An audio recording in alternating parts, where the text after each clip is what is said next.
Assalamualaikum warahmatullahi wabarakatuh. Shalom, Om Swastiastu, Namo Buddhaya, salam kebajikan. Sebelumnya, perkenalkan nama aku Asifa dari kelas 5A dengan akhiran NIM 060. Pada kesempatan kali ini, saya akan menjelaskan mengenai jurnal yang telah saya buat oleh kelompok saya dengan judul Diplomasi Kemanusiaan Indonesia Terhadap Krisis Rohingya, Ketegangan Antara Kepentingan Nasional dan Ancaman Hak Asasi Manusia bagi Stabilitas Keamanan Asia Tenggara.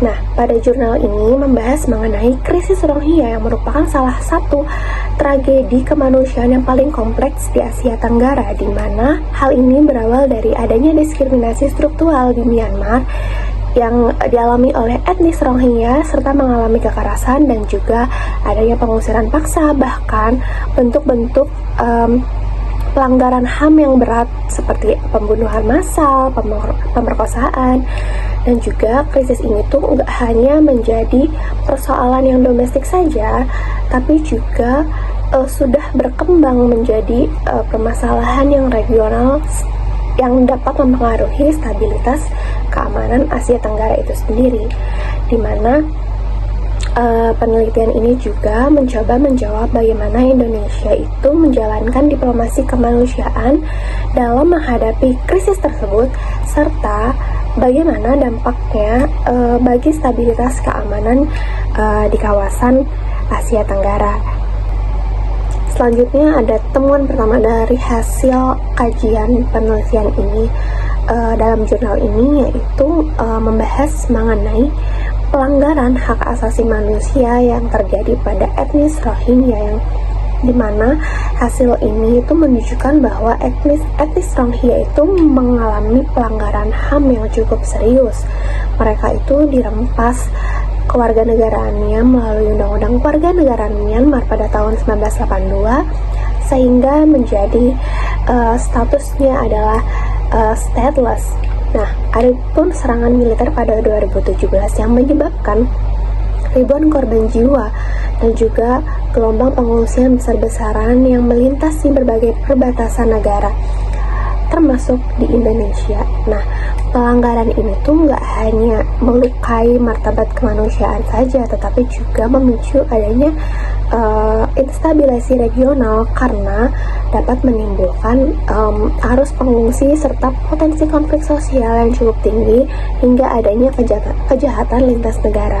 Nah, selanjutnya pada temuan kedua yaitu adanya diplomasi kemanusiaan di Indonesia, di mana Indonesia ini cukup menempatkan diri sebagai negara yang menempatkan nilai moral dan juga konstitusional.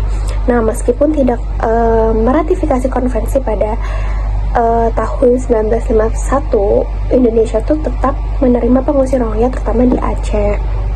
Namun, diplomasi kemanusiaan di Indonesia ini tidak sepenuhnya bebas dengan adanya peluang, tapi juga terdapat adanya berbagai hambatan.